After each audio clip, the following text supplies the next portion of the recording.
BHU इतना बड़ा है कि ऐसा तो नहीं है कि यूजी का बच्चा आते ही एक टू व्हीलर ले लेगा और वो अकोमोडेशन कर लेगा। ये पार्ट है, पहला आता ही आता है। मैं ये नहीं बोल सकता कि नहीं मतलब मैं सिर्फ स्टडी ओरिएंटेड था। ऑब्वियसली वो एक फेज रहता है जहाँ पे आप उस प्रोसेस पे जाते हैं हर क्लास के बाद, और 5-6 बढ़ जाते हैं ऐसे कब। इनफैक्ट हम लोग जब तैयारी करते थे फॉर बैचलर्स मास्टर्स या पीएचडी तो अक्सर ब्रेक लेने के लिए वीटी के शायद god speed to your dreams. So thank you so much. Muskana बिल्कुल ना बोले। Hare Mahadev, Shri Krishna, Radhe Radhe. Thank you sir. अभी की एक और बहुत बड़ी समस्या है हमारी जनरेशन की, वो ये है सर सोशल मीडिया। ये सोशल मीडिया को कैसे यूटिलाइज करें और ये कहाँ तक हमारे लिए हेल्पफुल है और कहाँ हमारे लिए बहुत ही खतरनाक होने वाला है? देखिए, हर सिक्के के दो पहलू होते हैं। Social media obviously as a pros and as a cons दोनों देखा जा सकता है। ऑब्वियसली आप लोगों की जनरेशन ज़्यादा टफ है, ज़्यादा चैलेंजिंग है as compare to our ones. इसमें मैं फंडामेंटली मैं एग्री करूंगा आपके साथ कि द कंपटीशन जो आप फेस कर रहे हो बैक इन आवर डेज उतनी कॉम्पिटिशन नहीं थी। बीएचयू में नई नई ऑनलाइन प्रोसेस स्टार्ट हुई थी। We were the first batch जहाँ पे ऑनलाइन एप्लीकेशन डाला जाता, नहीं तो पहले आपको डिमांड ड्राफ्ट बना के भेजना रहता था। ये सब चीज़ आज के डेट में ऑनलाइन मतलब ऑनलाइन वहां जाके अपना भर दो बढ़ गया। बिल्कुल। और इन एन एवरेज 1.5-2 लाख तो सिर्फ बीए में बच्चे बैठते हैं सिर्फ एंट्रेंस के लिए 600 सीट्स के लिए। सोशल मीडिया को अच्छे इस्तेमाल इस तरीके से कर सकते हैं। बहुत मैं अच्छा एग्जांपल दूंगा। 2013-14 में हम लोग 1 जीबी डेटा पूरे मंथ में यूज करते थे एंड आज के डेट में आप और हम जैसे लोग तकरीबन 8 या 10 जीबी डेटा एक दिन में जो खत्म कर देते हैं आराम से। तो डेटा कंजम्पशन हम लोगों का काफी ज्यादा हुआ है। उस हिसाब से कंटेंट भी बहुत ज्यादा कंज्यूम कर रहे हैं। कंटेंट कितना वैल्यूएबल आपके लिए है ये देखने हैं। आप चाहो तो जो है उसे इररिलेवेंट चीजों में भी लगा सकते हो, but at the same point of time edtech जिस तरीके से बूम हुआ है, जिस तरीके से बीएचयू पाठशाला हुआ, या जिस तरीके से आप लोगों ने एक जो वेंचर स्टार्ट करा है back in our days, I be very blunt with you, ये ऐसा कोई गाइडेंस सिस्टम नहीं था। इधर अगर आपके कोई ऑलरेडी सीनियर्स या दीदी भैया हैं वो तो आपको गाइड कर देंगे, बट अगर कोई वैसा गाइडेंस सपोर्ट नहीं है तो कोई बच्चा कैसे इनरोल करेगा, किस तरीके से काउंसलिंग प्रोसेस में होना चाहिए। जैसे मुझे काफी अच्छा लगा जब आप over the period of time बेहतरीन कोड कॉम्बिनेशन क्या होंगे इस चीजों के लिए भी आप पॉइंट टू पॉइंट आप बच्चों को गाइड कर रहे थे। मुझे एक दूसरी बहुत अच्छी चीज लगी कि जब आप जो है इनरोलमेंट जब आप रजिस्ट्रेशन कर रहे होते हो तो कितनी टेक्निकलिटीज होती है। ड्रॉप डाउन मेनू में आईएमएस को ऑप्ट करना है, एफओए क्या है, एफएसएस क्या है। कई बच्चे तो एमएमवी और फैकल्टी ऑफ आर्ट्स में नहीं जानते, कंफ्यूज। कई बच्चे तो ये तक नहीं जानते हैं कि there are two different branch of faculty of arts and social science. अगर किसी को इकोनॉमिक्स पढ़ना है तो वो बच्चा गलती से बीए आर्ट्स पढ़ देता है और फिर पता चला बाद में ऐसा होता है तो केसेस भी आते हैं। केसेस भी आते हैं आज के दिनों में, क्योंकि प्रोस्पेक्टस कोई भी 150 पेज का नहीं पढ़ता है। वो कम भी रहेगा ना तो भी आजकल तो लोग उतना अवेयरनेस नहीं है वो सीधे फॉर्म भरते हैं और बाद में जब उन्हें कॉम्बिनेशन नहीं मिलता है तो वो रिग्रेट करते हैं। इस वजह से आप लोगों का जैसे एडटेक इंडस्ट्री आपने जिस तरीके से डेवलप की और बीएचयू पाठशाला ने जिस तरीके से एक पर्सनल लेवल पे बच्चों को गाइड करा है कि रादर देन अगर कोई बच्चा अंदर से प्रोस्पेक्टस नहीं भी पढ़ रहा है तो अगर वो आपके वीडियोस को या जैसे आपके यूट्यूब को भी सब्सक्राइब कर रहा होगा, बहुत ट्रस्ट वे में उसे जो कंटेंट मिल रहा है कि कैसे अप्लाई करना है, किस सब्जेक्ट में अप्लाई करना है, एंड इवन कौन सा कोर सब्जेक्ट लें जिससे आपका वैल्यूएशन ज्यादा बेहतर है। मुझे मतलब I am feeling very proud of you to say that कि आपने जिस तरीके से बच्चों को गाइड किया है कि स्कोरिंग कोड कॉम्बिनेशन क्या होगी। ये हम लोग के समय में हमें भी कोई गाइड नहीं, जॉब वाला भी बताया मैंने, जॉब के पर्सपेक्टिव में भी आपने बताया, टीचिंग का भी बताया, टीचिंग का यूपीएससी का भी बताया है। ये चीज कोई नहीं बताया। Back in our days like बच्चे इतने भारी कॉम्बिनेशन ले देते थे कि जिसे पढ़ना ही मुश्किल था। मैं अपना ही एग्जांपल दूं, मैंने honours B honours English literature लिया, साथ में साथ रशियन लैंग्वेज एंड लिटरेचर ले लिया, फिर ज्योग्राफी ले लिया, फिर कंपलसरी फ्रेंच ले लिया, सॉफ्ट स्किल में फिर नेपाली मैंने ले लिया। थोड़ा सा और जोश पर चढ़ा तो मैंने सर्टिफिकेट कोर्स भी पर्शियन में कर लिया। लेकिन करते तो जा रहा था लेकिन लोड बढ़ते जा रहा था। और स्टार्टिंग में जब आप एक फॉरेन लैंग्वेज लेते हो तो लोगों को तो लगता है फॉरेन लैंग्वेज ज्यादा से ज्यादा क्या होगा, बेसिक चीज सिखाएंगे। बट अगर आपने बहुत अच्छी बात अपने वीडियो में बोली थी कि अगर वो कोड पेपर में है तो then you have to be very serious with that. क्योंकि आप सभी को पता है कि फ्रेंच, जर्मन या रशियन में किस तरीके से बैक्स भी काफी लगते हैं और आपने ये बहुत खुल के ये बात बताई है। तो अगर कोई बच्चे को बहुत क्लियरली पता है कि कोड कॉम्बिनेशन में क्या उसकी कॉम्पिटेंसी है, क्या उसकी कैलिबर है और किस तरीके से उसे परफॉर्म कर सकता है, तो इज द बेस्ट प्लेटफॉर्म कि वो बीएचयू पाठशाला और इस तरीके के एडटेक को सब्सक्राइब कर सकता है और उससे अपनी गाइडेंस ले सकता है। तो ये तो बहुत बड़ी प्रोज हुई। कॉन्स में मैं कहूंगा कि अलग अलग तरीके के डिस्ट्रैक्शन से बचने चाहिए। ऑब्वियसली जो एक एक सर एक मिनट हाँ इंटरप्ट करूंगा। हाँ मतलब पाठशाला एक प्रकार का सोशल मीडिया यूज है। देखिए अब पाठशाला एक सोशल मीडिया यूज न बढ़ के उससे कहीं ज्यादा है। मैं कहूंगा कि ये बच्चों को एक गाइडेंस प्लेटफॉर्म के तौर पे देख रहा है जो काफी डायनामिक है। बट सर ये हर मतलब हर मैं सोच रहा था कि सोशल मीडिया के यूजेज में हम उन बातों को समझे जो एक कॉमन लोगों को रिलेट करे। हाँ नो डाउट कि हम लोग ऐसे इनिशिएटिव उठा सकते हैं, क्योंकि ऐसा तो नहीं था कि पाठशाला मैंने अचानक से हर कुछ एक साथ इकट्ठा करके बना दिया। चीजों को शायद स्टार्टिंग में हेडफोन भी नहीं रहा होगा, कॉलर माइक भी नहीं रहा होगा, बस फोन था और स्टार्ट हो गया। तो बेशक आप लोग रिलेट कर सकते हो कि पॉसिबिलिटी कहाँ पे है इसके यूजेज के, मतलब बेनिफिशियरी यूजेज के। ओके सर, इसके डीमेरिट्स में क्या क्या? डीमेरिट्स में ऑब्वियसली अगर आप देखिएगा तो डिस्ट्रैक्शंस हर जगह मिलते हैं। आप इसमें कोई दो राय वो नहीं हर है। किसी को लेवल में हर किसी लेवल पे मिलेंगे, मास्टर्स पे भी मिलेंगे और बैचलर्स लेवल पे भी मिलेंगे। उस डिस्ट्रैक्शंस को आपको समझना पड़ेगा कि किस हद तक वो एक मजाक के तौर पे रहता है और किस हद तक वो आपके करियर को हैम्पर कर सकता है। यही चीज समझना पड़ेगा आपको there is a very fine line between so called कि आप किस तरीके से एक चिलिंग और हैंग आउट एनवायरनमेंट में रह रहे हैं और एट द सेम टाइम वो किस हद तक आपके पर्सनल लेवल को इन्फिल्ट्रेट कर रहा है। आप स्टार्टिंग में सब कुछ काफी अच्छा लगता है और यूजी लाइफ ही ऐसी होती है जहाँ पे आप चीजों को एक बहुत कैंडिड वे में आप ऑब्जर्व कर रहे होते हो। बट आपको समझने पड़ेगा कि आपकी लिमिटेशंस कहाँ पे वो आपके एक ग्रेडिंग सिस्टम या आपके आपके लक्ष्य को कहीं वो हैम्पर तो नहीं कर रहा है। और ये डिस्ट्रैक्शंस हर जगह होते हैं। आप उस अपने यूथ के उस प्राइम पे रहते हैं जहाँ पे डिस्ट्रैक्शंस हर जगह आ रहे होते हैं। बट उस डिस्ट्रैक्शंस को भी अच्छी दिशा में मोड़ा जा सकता है, बशर्ते कि जो अपोजिट पर्सन है वो आपको उस तरीके से कैलिब्रेट करे, उस तरीके से आपकी मदद करे, रादर देन कि आपको पुल बैक करे। और बाद में कई बच्चे मैंने देखा है कि इस चीज़ों में फ्रस्ट्रेट भी हो जाते हैं और बाद में रिजल्ट अच्छा नहीं होता, अच्छा बहुत नहीं बुरे होता, लेवल पे बहुत चला जाता बहुत है। बुरे लेवल, बल्कि वो यूजी पे बहुत अच्छे रैंक पे जो इन्वॉल्व होते हैं, मतलब टॉप 100 टॉप 50 में। इन्वॉल्व नहीं होते, आने के बाद कुछ महीनों तक बहुत अच्छे फ्रेशर पार्टी सेलिब्रेट होता है, तो उसमें जब हम लोग मिलते हैं कि हाँ भाई आ जाए तो बता क्या क्या, तो वहाँ यूपीएससी करना है। और बाद में वो यूपीएससी करते करते पीसीएस, फिर उसके बाद फिर वो फिर कुछ बनना ही नहीं, फिर बनना ही नहीं, फिर कुछ कितनी और कहीं बनना लग जाता है। फिर वही ये एक डीमेरिट है और मुझे लग रहा है हम सभी को इस पे ध्यान देना भी चाहिए। वैसे सर फ्रस्ट्रेशन को लेके एक बात और मैं पूछना चाहूंगा कि फ्रस्ट्रेशन मल्टी डायनेमिक है, किसी भी तरीके से आ सकती है। वो स्टडी को लेके भी आ जाती है, कभी कभी फैमिली की वजह से आ जाती है, अपने कुछ पर्सनल फ्रेंड्स की वजह से भी आ जाती है, बहुत सारे पॉइंट्स हैं। तो सपोज कि कोई इंसान है, कोई स्टूडेंट है, वो डिप्रेस हो जाता है, तो आपको क्या लगता है कि उस टाइम पे वो अपने आप को उस अकेलेपन में भी कैसे मैनेज करे, क्या सोचे, वो क्या करे कि सही हो जाए वो? ये डिप्रेशन या अवसाद बड़ी बड़ी लाजमी चीज है, ये आएगा ही आएगा। मैं इसमें झूठ नहीं बोल सकता कि नहीं ये आ नहीं सकता, या पॉजिटिव कोटेशंस देख के आप कितना अपने अंदर पॉजिटिविटी लाएंगे। हम लोग भी एक इंसान है और वो आता है एक फेज में।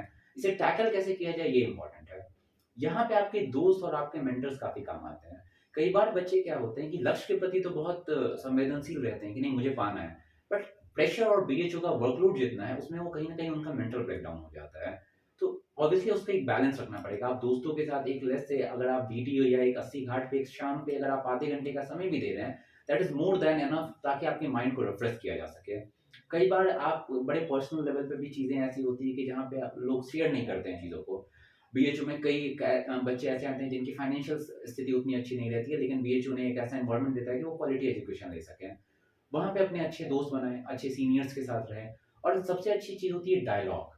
अगर आप डायलॉग ही नहीं करेंगे अपने अपने फेलो कलीग्स के साथ, तो वो प्रॉब्लम समझेंगे कैसे। और हम लोग कहीं ना कहीं जब एक ऐसी परिस्थिति एक अवसाद पे आते हैं तो हम लोग वार्तालाप करना ही छोड़ देते हैं, एक एलिनेट कर लेते हैं। कन्वर्सेशन रखना चाहिए, कन्वर्सेशन रखना चाहिए, कन्वर्सेशन गैप नहीं होना चाहिए, कन्वर्सेशन गैप नहीं होना चाहिए। और सामने वाले इंसान को आप ऐसे समझिए कि वो आपके विषम परिस्थिति में भी आपके साथ है। मींस आप ज्यादा मत रखो, लिमिटेड रखो, लेकिन सही रखो, सही रखिए। और क्वालिटी पे ज्यादा जोर दीजिए। क्वालिटी, बहुत ज्यादा दिखावे की दोस्ती नहीं। फेसबुक फ्रेंड्स कितने फ्रेंड्स होते हैं। अच्छा, दोस्ती पे याद आया सर, दोस्ती के क्या पॉइंट ऑफ व्यू है, कैसे दोस्त बनाने चाहिए और कहाँ तक वो साथ देते हैं? देखिए दोस्ती में देखिए बिटर स्वीट मोमेंट्स आते हैं बीएचयू में, ऐसा नहीं कि नहीं आएंगे। ऑब्वियसली एक कॉम्पिटिटिव एनवायरनमेंट है एंड कट थ्रोट कॉम्पिटिशंस है, बट मैं कहूंगा कि दोस्ती एक पर्सनल लेवल पे ज्यादा होती है। और मैं पर्सनली समझता हूँ कि फ्रेंडशिप आप किसी से करते हो तो एक पर्सनल लेवल पे होती है। तो फेसबुक फ्रेंड्स जैसे फ्रेंड्स ना बनाएं, ऐसे बनाएं कि जिनके लिए रात के 2 बजे आप भी अवेलेबल है और वो भी आपके लिए रात के 2 बजे अवेलेबल है।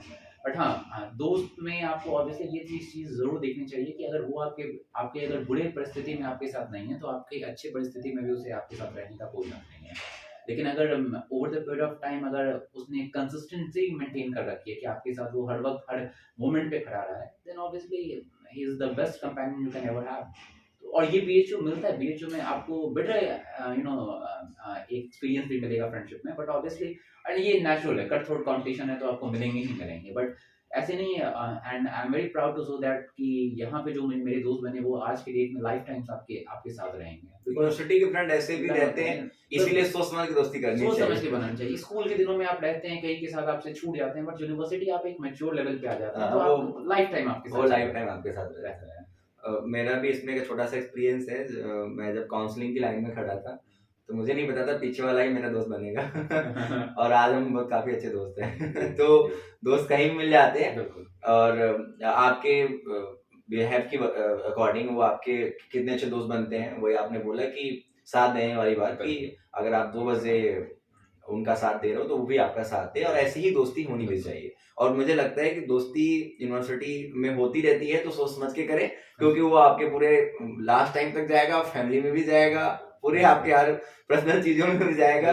कई बार ऐसा होता है, खासकर ये केसेस मैंने गर्ल्स में देखा हुआ है, गर्ल्स या फिर ट्रायंगल टाइप का कोई रिलेशन हो, जिसमें गर्ल्स भी हो, 2 लड़के हो, 2 लड़के 2 लड़के ऐसे टाइप में, तो उसमें अक्सर एक का ब्रेकअप हो जाता है, फिर दूसरा वाला जो होता है फिर उसकी बुराई करता है, फिर वो इस तरीके से उसको ज्यादा टॉर्चर करने लगेगा, फिर उसको ब्लैकमेलिंग तक स्थिति पहुंच जाती है। तो पहले ही इन सब चीजों पे क्यों ना सोच लिया जाए, क्योंकि फिर वो पढ़ाई में भी डिस्टर्बेंस करता रहता है।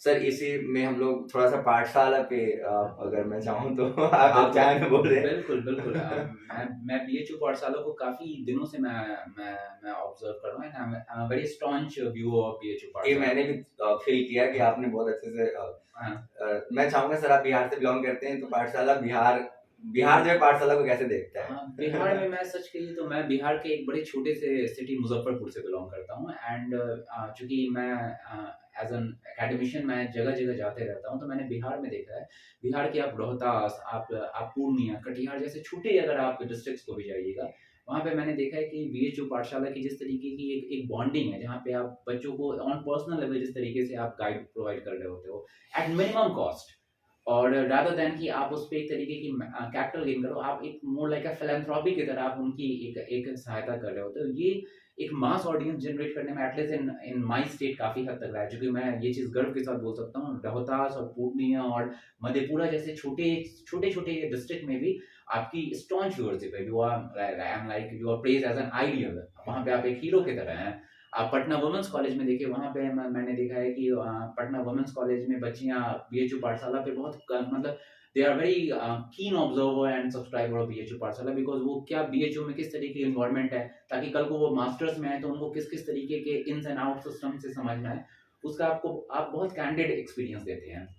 दूसरा मुझे एक चीज काफी अच्छी लगी, बिकॉज सिंस मैं आपके साथ टच में रहूँ और मैं अक्सर आपके पोस्ट पे रिप्लाई करता भी हूँ, मुझे लगा है कि जिस तरीके से आप पर्सनली चीज़ों को देख रहे होते हो, डील कर रहे होते हो, रादर देन कि एक एकदम अटरली प्रोफेशनल रिलेशन रखा जाए जिसमें बच्चों को सिर्फ ट्रैक करवाने से मतलब है, उसके बाद के नहीं, आप उनके पर्सनल प्रॉब्लम्स को डील करते हो। इवन मैंने देखा है कि बच्चों को रूम्स कहाँ मिलेंगे, एकोमोडेशंस कैसे होंगे, इन सब चीज़ों को आप बहुत क्लियरली बताते हैं, बिकॉज कोई भी बच्चा आ रहा है रोहतास या से मुजफ्फरपुर या से पटना के भी कहीं से आ रहा है, उसको बहुत समस्याएं रहती है, कहाँ ढूंढा जाए, कहाँ। आपको भी पता है लंका पे जिस तरीके से रूम्स अगर अच्छे नहीं मिलते हैं तो फिर पढ़ाई नहीं हो पाएगा। बीएचयू इतना बड़ा है कि ऐसा तो नहीं है कि यूजी का बच्चा आते ही एक 2 व्हीलर ले लेगा और वो एकोमोडेशन कर लेगा, तो कई छोटी छोटी चीजें होती हैं जो एक पर्सनल लेवल पे ही डील की जाती है, और मुझे लगता है बीएचयू पाठशाला इसको करने में 110% सक्सेसफुल रहा है, बिकॉज यही यही एक पावर है। जैसे सोशल मीडिया की जो मैं बात कर रहा था, बीएचयू पाठशाला रादर देन जस्ट एक सोशल मीडिया से नंबर एक बहुत बड़ा अम्ब्रेला टर्म बन चुका है, जहाँ पे अगर आपको कल को कोई भी प्रॉब्लम समझनी है तो आप 4-5 साल पहले देखें तो ऐसी कोई भी इंफॉर्मेशन नहीं थी, आप गूगल पे कुछ सर्च भी करते तो there was no such things and all.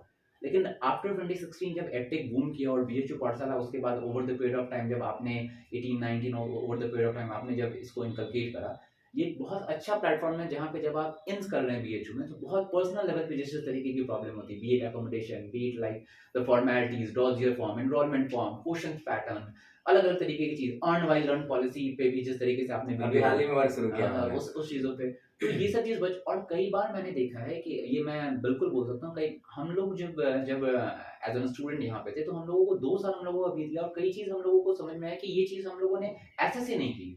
Swimming already सिखाई जाती है, एनएसएस सिखाया जाता है, एनसीसी का कैंप है, माउंटेनियरिंग कैंप है, ये सब चीज हम लोगों को 2 साल के बाद पता चला। सर इन सब चीजों का जितनी भी चीजें हैं, और ऐसा नहीं बस मैं बोलता हूँ, मैंने ये सब करी, मैंने एनसीसी करा, मैंने एनएसएस भी करा, मैंने स्विमिंग भी ज्वाइन कर, मतलब बीएचयू का अगर कोई फैसिलिटी मैंने छोड़ी है तो ऐसा नहीं, मैंने हर एक फैसिलिटी को कोई कुछ छोड़ता ही नहीं। मुझे ऐसा लगता है कि पहले सीखना चाहिए फिर सिखाना चाहिए, पूरी कोशिश रहती है। और जहां तक बात रही सर बिहार का, बिहार चूंकि मेरे को बिहार के कॉल आते हैं तो जाहिर सी बात है, बिहार कभी गया नहीं मैं। मेरा एक स्वागत है। नहीं, मेरा एक है अभी तो ड्रीम बन चुका है कि मैं बिहार नहीं, मेरे को बहुत सारे दावत आते हैं बिहार से, लेकिन वो बात अलग है कि अब कभी मैं सोचता हूँ प्लान करके चला जाएगा कि हफ्ते भर का पूरा बहुत सारे प्लेस है वहाँ पे मैंने घूमने का प्लान है, और मिलना भी है लोगों से। बिहार के जो स्टूडेंट्स होते हैं सर काफी बहुत ही मतलब लेबोरियस होते हैं और स्टडी को लेके बहुत ऑनेस्ट होते हैं, ये मैंने चीज देखा है।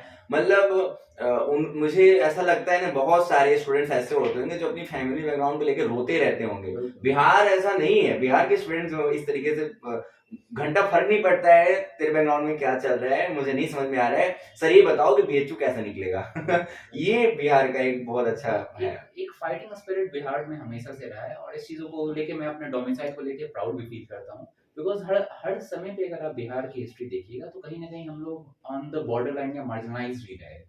और हम लोगों को जब भी क्वालिटी एजुकेशन के बारे में बात आती है तो पहला ही नाम आता है बीएचयू। मैं बहुत अच्छा एक एग्जांपल देता हूँ कि आप डीयू या जेएनयू से कितने कोरिलेट कर पाते हैं ये बच्चों को नहीं समझ में आता है, लेकिन एक बिहार में एक पान वाला भी बीएचयू को जानता है और एक प्रोफेसर का बच्चा भी बीएचयू के बारे में जानता है, क्योंकि इतनी बड़ी इंफ्रास्ट्रक्चर है। कल को किसी की तबीयत भी खराब होती है तो the nearest thing is the BHU trauma centre. तो इस वजह से उनका जुड़ाव पर्सनल लेवल पे काफी ज्यादा है। जिस तरीके से मालवीय जी ने जिस तरीके से इस चीजों का गठन करा है, उस चीजों को लेकर रिस्पेक्ट इवन अभिभावकों में काफी ज्यादा है कि उन्हें लगता है कल को मैं अगर अपनी बच्ची को बीएचयू में डाल रहा हूँ तो बहुत सेफ रहेगी। डीयू का मैं गारंटी नहीं दे सकता, लेकिन यहाँ पे सर ये बात सर दावे के साथ मैं बोल सकता हूँ, ये सही भी है, ये बिल्कुल बिल्कुल सही। यहाँ अगर छोटा सा भी फॉल्ट हो जाता है तो बच्चे नाक में दम करते प्रशासन तो, और वो मैं समझता हूँ कि ये बहुत सेफ प्लेस है। और बार बार मेरे को कई बार एडमिशन के पहले मेरे को भी ऐसे कॉल आ जाते हैं, गार्जियन के आ जाते हैं कभी कभी, सर आप बता दो, अगर आप हाँ बोल दो तो हम तो कर देंगे, जाओ अच्छा ठीक है जाओ वहां पढ़ लो। ऐसे आज भी ऐसे सिनेरियो है कि लड़कियों को नहीं भेजना चाहते हैं कि जाओ तुम इतना दूर जाके पढ़ो, ऐसा सीन अभी भी। लेकिन थैंक गॉड कि गार्जियन की अपनी मेंटेलिटी चेंज हो रही है, और सबसे अच्छी बात यह है कि बीएचयू ऐसा इन्वायरमेंट भी दे रहा है, तो ये बहुत अच्छा है। मुझे लगता है कि इसका इन्वायरमेंट देने का एक सबसे बड़ा कारण ये है कि the founder of the BHU honourable Pandit Madan Mohan Malviya ji ने जो एक सपना देखा था एक क्लोज कैंपस यूनिवर्सिटी बनाने का, आप डीयू में देखिए तो पता नहीं क्यों मैं पर्सनल लेवल पे, ये मेरी निजी राय हो सकती है, मैं उतना जुड़ाव फील नहीं करता हूँ। आपका एक कॉलेज का एक अलग कल्चर है, एक यूनिवर्सिटी का एक अलग कल्चर है, कॉलेज की अलग एडमिनिस्ट्रेशन है, यूनिवर्सिटी लेवल पे अलग एडमिनिस्ट्रेशन है। मैं और आप दोनों बीएचयू के स्टूडेंट रह चुके हैं। यहाँ पे जब हम लोग यूजी में रहते हैं तो फैकल्टी ऑफ आर्ट्स के स्टूडेंट हैं, फैकल्टी ऑफ सोशल साइंस के स्टूडेंट हैं, और जब पीजी में जाते हैं तो डिपार्टमेंट एक वही 1200-1300 एकड़ के कैंपस में हम लोग का 24 घंटा बीतता है। मुझे याद है कि back in our days like हम लोग बेरली कभी बाहर निकलते थे तो 80 है इस तरह, वरना अधिकतर टाइम हम लोगों का 18-20 घंटा तो इन कैंपस बीतता है। बीसीए की सबसे बड़ी लार्जेस्ट रेजिडेंशियल यूनिवर्सिटी है जहाँ पे एनी टाइम रात के 12 बजे भी 50 से 55 हजार इन कैंपस स्टूडेंट रहते हैं। तो ये सब एनवायरनमेंट कहीं और नहीं मिलेगा।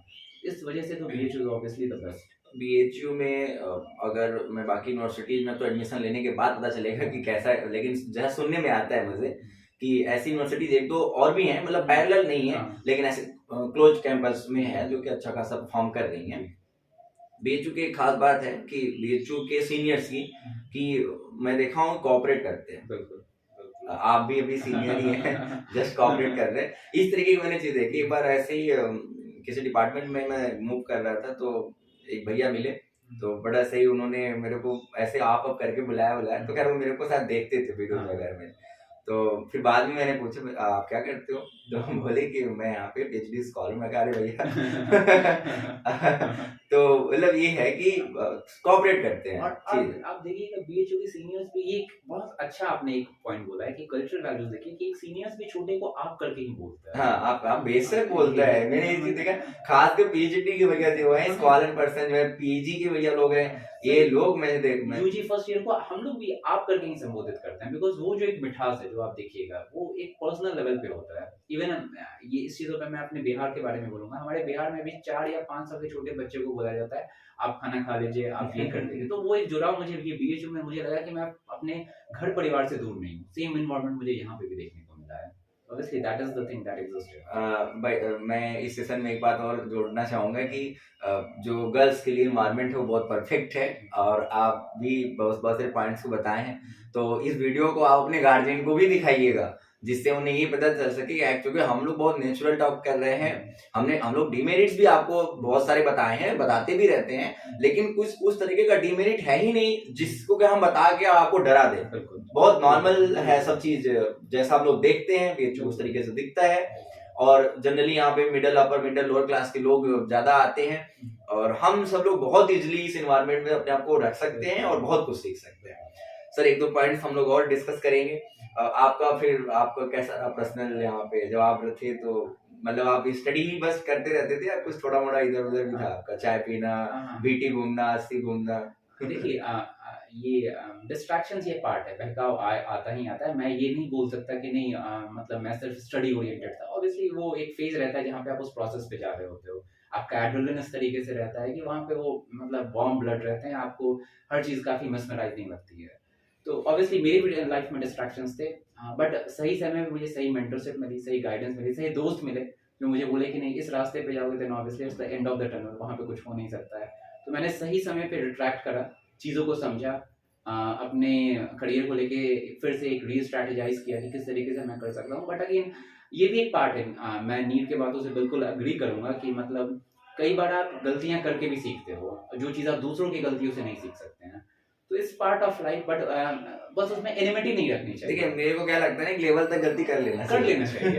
आप मैं खासतौर पे faculty of arts and social science के लड़कों को भी बोलूंगा, आप जो गलतियां करेंगे या करने वाले होंगे उस चीज़ों को आप हेल्दी वे में लीजिए। आप उससे बहुत ज़्यादा डिप्रेस या अवसाद की तरह आप उसे नहीं देखिए कि ये मेरे ही साथ क्यों हुआ।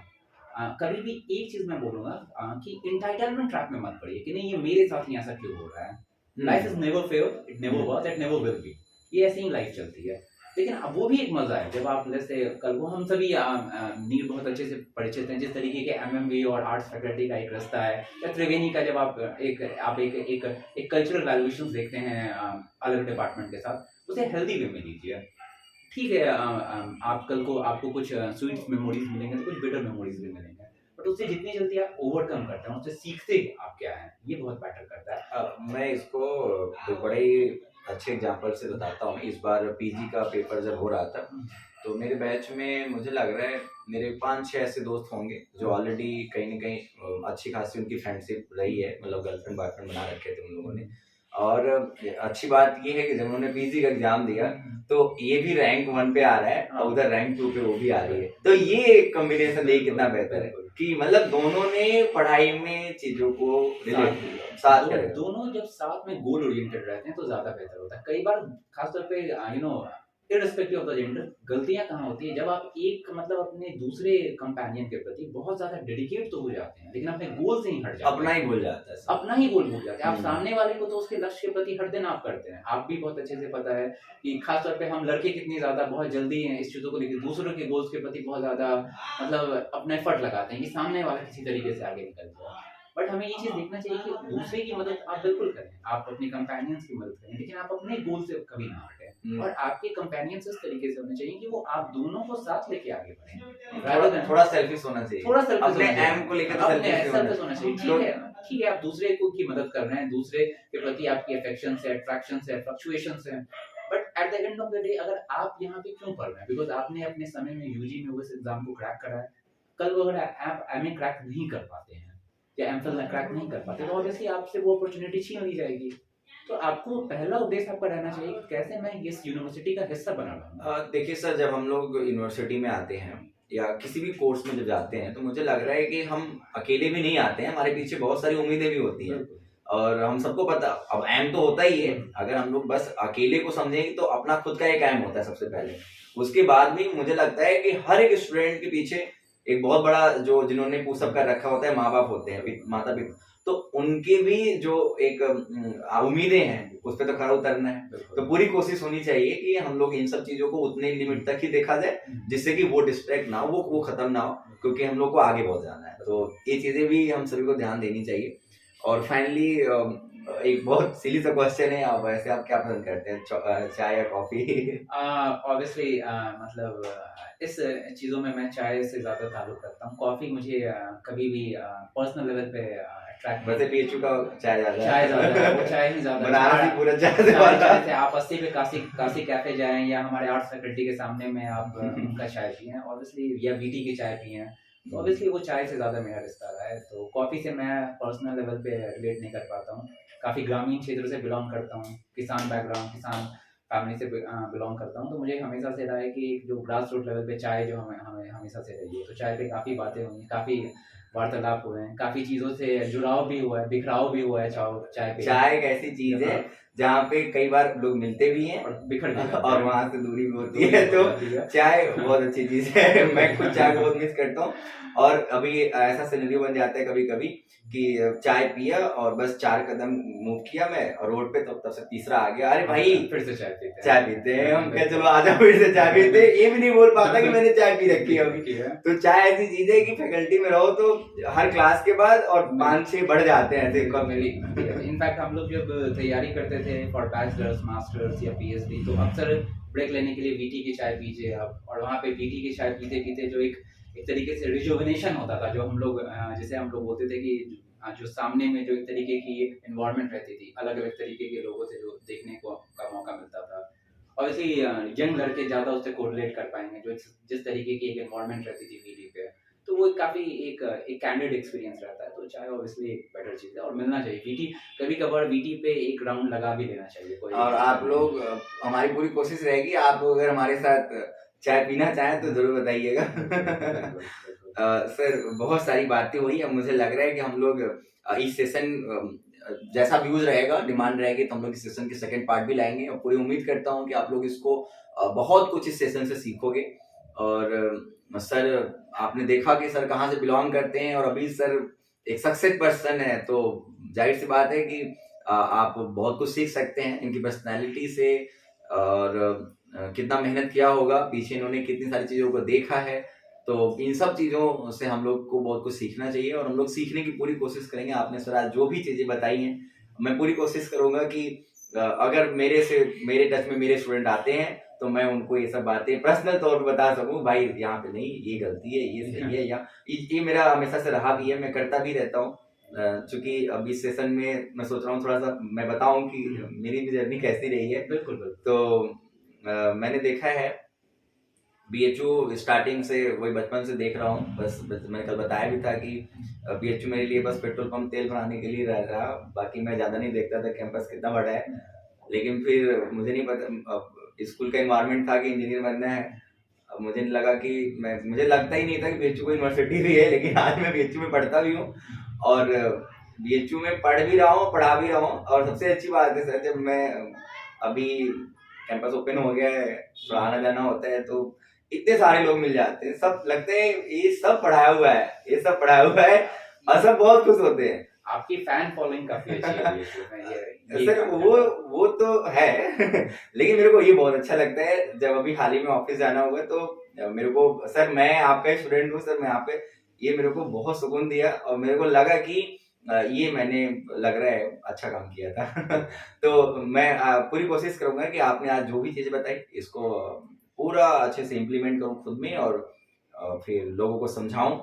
और इस सेशन को अगर आपको कुछ बोलना है तो फिर जाते जाते मैं यही चीज़ बोलूँगा कि those who are the new intern, जो पहली बार बीएचयू का हिस्सा बनने जा रहे हैं, मोस्ट वेलकम।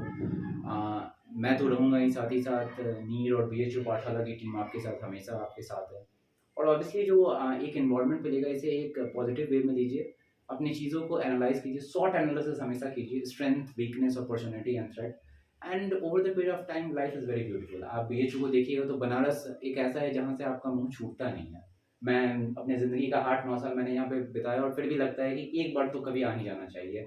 कहीं राजस्थान भी जा रहा हूँ तो सोचता हूँ बनारस रास्ते एक होते हुए निकला जाए, तो एक काफ़ी पर्सनल लेवल पे जुड़ाव रहता है। और आप फॉर्चुनेट ऐसे हैं कि आप लोगों को एक ऐसे समय में आप इन्वॉल्व हो रहे हैं जहाँ पे बीएचयू पाठशाला या ऐसे एडटेक इंडस्ट्रीज काफ़ी बूम हो रही है, जहाँ पे आपको बीएचयू पाठशाला जैसे वेंचर्स मिल रहे हैं जो आपको मदद करेंगे। एंड ये पर्सनल लेवल पे आप मदद कर रहे हैं, ये मैंने पर्सनली देखा है, आपको ऑब्जर्व करा है, आप मेरे छोटे भाई जैसे हैं, मैं उस चीज़ों को मैं देख रहा हूँ। तो you guys are very fortunate enough to do that and hopefully everything will be best. I hope you good luck and god speed to your dreams. So thank you so much Muskana, बिल्कुल ना बोले। Hare Mahadev, Shri Krishna, Radhe Radhe. Thank you.